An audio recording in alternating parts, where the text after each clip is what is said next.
Today is Wednesday, November 18th, which means that it's been 1,692 days since I was first admitted to Yale. Now, earlier today, actually 3 hours ago, I viewed my Yale admissions file for the very first time. And you know what, guys? I am shooketh. There is a lot of tea in here. Stuff about really being FGLI, how the Questbridge system or application works, and also what factors colleges care most about when it comes to your application. Let's get started. QB Inc., 41K. P's have degrees. E1. With his father injured, Kevin steps in to cook at the family restaurant and gives up summer free time. There's a sweet moment at the end. E2 describes his ESO work with kids at the Children's Center.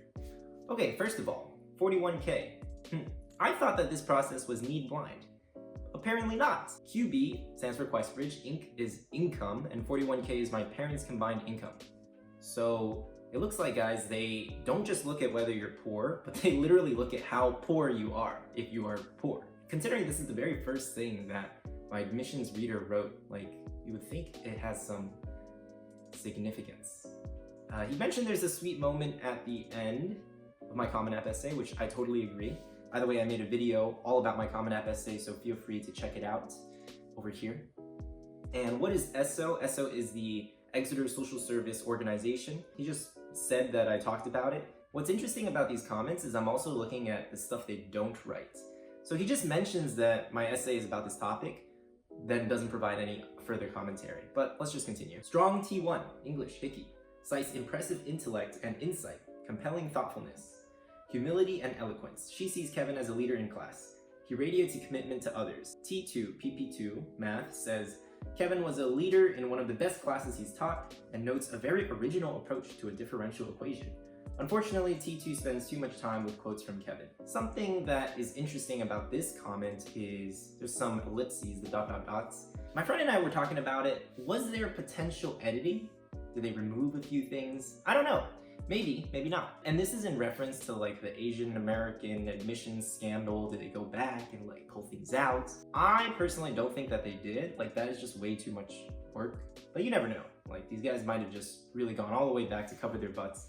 There's a repetition of leader, which Yale cares a lot about. By the way, guys, you know, out of all the Ivies, I would say Yale is the one that cultivates leaders the most, the best, whether that's leaders in the nonprofit space, in the political sphere, in the business worlds. If you're interested in more doing academic kind of stuff, I think that a place like Princeton or UChicago are much more graduate school oriented. So those are just quick tidbits. Guys, notice that this reader one spends a ton of time talking about my recommenders, my English teacher, my math teacher, and then later on my college counselor. I would say that pretty much 50% of this comment is all about my recommenders. Recommendations are one of the top 5 factors when it comes to your college application. Spend some good time thinking about who you're going to ask, when and how you're going to ask them, you know, what attributes or qualities you want them to highlight. All this is super important. Thankfully, good news for you, I also created a video about recommendations, which I will attach somewhere here. Okay, here's the last bit of reader 1. GC, Sherry, who is my college counselor, enthusiastically recommends not their most urgent close. He's evolved from quiet 9th grader to strong campus leader. She quotes from several teachers in his camp. Family has degrees, but he's a high-achieving, low-income kid with warm support. We should take a look. Chris notes the references to P10 and QB, but I'm assuming he was not admitted since Exeter doesn't allow early admits to apply elsewhere. Not their most urgent close. What does that mean? Well, I have a theory. Actually, not a theory, more like a hypothesis that the Exeter college counselors, you know, they have a lot of power.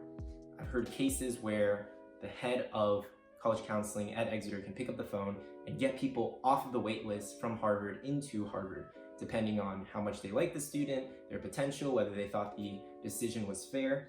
And so this could mean potentially that Exeter had certain kids they really wanted to go to Yale. Maybe those kids said Yale was their #1 choice. Obviously, I mentioned that Princeton was my #1 choice, so it was strange that I picked Yale over Princeton. Although not that strange. There's this funny statistic that between Yale and Princeton, I would say if you get into both, more than half the kids end up choosing Yale. And if you also get into Harvard and Yale, more than half the kids choose Harvard. But anyways, the funkier part about this section though is this emphasis on the fact that like his family has degrees. Let me clear this up. During the Cultural Revolution, all the colleges in China were shut down for several years. And so my dad couldn't attend university. So what the Chinese government did at this time is they broadcasted lectures on like electrical engineering, mechanical engineering to the nation. And you could end up taking a test, and if you pass the test, then you got this degree. And I was like, what is this even, what is this degree, Dad? He told me to write down Canton TV University degree. Apparently this like kind of works against me in the college admissions process. I have a feeling that they were kind of questioning whether I was truly first gen. I mean, technically I'm not, because my dad has this degree, but I don't know if this is a legit degree. What's cracking me up about this is that what the Chinese government did in those days is essentially the same thing as Zoom University in 2020. So my dad graduated from this like communist Chinese Zoom University, and apparently Yale really cared about that. Who would have thunk? Moving on to reader 2. See the peeps. Touch E1 highlights, but make sure you see the last several lines. Then see box in CR. See the YY. We should send an email to the head of dining halls! Exclamation point. Okay, lots of acronyms here. E1 is SA1, CR, no idea what CR means, and then YY means the Y Yale essay. So as it turns out, all right, let's talk about E1 real quick, because the beginning and ending of your Common App, guys, matters the most. Like, you can see both of my admissions readers cared a lot about the final ending of my Common App. And I'll tell you, I know for a fact, like I've edited dozens of Common App essays, the beginning and the hook is also super duper crucial. The ending is where you tie in a lot of your insights, reflections, key themes, what tell us about who you are as a character. What are your character qualities? You want the reader to walk away with those takeaways. And clearly it worked. Like, I spent a lot of time on that ending, and you know what? It paid off. Now, the YY is the Y Yale essay, and I had this one line, guys. It was a funny line. It was like, Yale dining is spoken about in these hushed tones of wonder. Because Yale does have a really, really good dining service.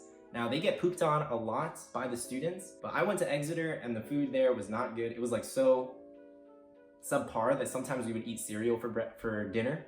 I mean, Yale was just so good. Like, they had Korean barbecue ribs, they had so much variety. Really hard to complain about the food at Yale, although, some people will always complain.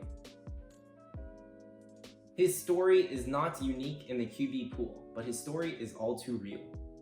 Unlike many QBs, he has had a chance to engage a very strong academic program and has done well in it. I was going to give the plus, but then I hit page 10 of the QB, where he says in no uncertain terms that Princeton is his #1 choice. I'm neutral. All right, guys, let's talk about an important concept in college admissions, which I've said many, many times, but I'll repeat it again because it's so paramount. And this concept is called context. Essentially, if you go to public school in Montana and there are only 5 APs, you take advantage of every single AP and you do really, really well in your courses, you look like a tryhard, you look like a stellar student. Meanwhile, if you were presented with all of these amazing academic opportunities, like I was at Exeter, you didn't try hard, you didn't push yourself, you fell short, then this works doubly against your favor. It's like, what? You were given all the tools to succeed and you didn't make something out of it. That really, really hurts your chances. So think about that concept. Context is king when it comes to college admissions. Another major takeaway is don't reveal your cards, right? Like I said, Princeton was my #1 choice, and it literally changed this person's perspective from what could have been a please admit him to I'm neutral. Negotiations 101, man. Like, don't tell them your objective, don't tell them your motive, or tell this university that they're your #1 choice. I can't say it doesn't help. Looking at my admissions file, I thought it was really strange that everything in my Questbridge application became available to Yale. Even though I only applied to Princeton early through Questbridge, I'm not sure. I need to double check that. But the takeaway here is that I thought that Yale would just be seeing the info in my Common App, and it turns out they saw everything. We're talking the financial information, where your parents went to college, your background, anything you write on the Questbridge application becomes available to these other schools around regular decision. So keep that in mind, my FGLI children. If you guys have stayed to the end of the video, congratulations. I have a special free offer for you all. Up until the point where I reach 1,000 subs, I will be handing out free 20-minute meetings using this link, bit.ly/botherkevin20. Ask me anything about Yale, college admissions, essays, entrepreneurship. I want to chat and connect with you guys. Now, it's been really cool because I started promoting this offer 2 weeks ago and I've already had 8 meetings with kids from Miami, Uganda, India, all over the world. So even though my channel is like literally the size of a chloroplast, It's been wonderful to connect with you guys all on an individual level. I have made tens of thousands of dollars as a college admissions consultant, and I just want to give back to you guys. My success is inherently tied to your guys' success. And yes, I know, the college admissions process is really, really hard, so let's get through it together. I'm constantly rooting for you guys, and in exchange, just please like and subscribe to my channel. All right, that's all I have. See you guys next week. Ciao, ciao. Peace.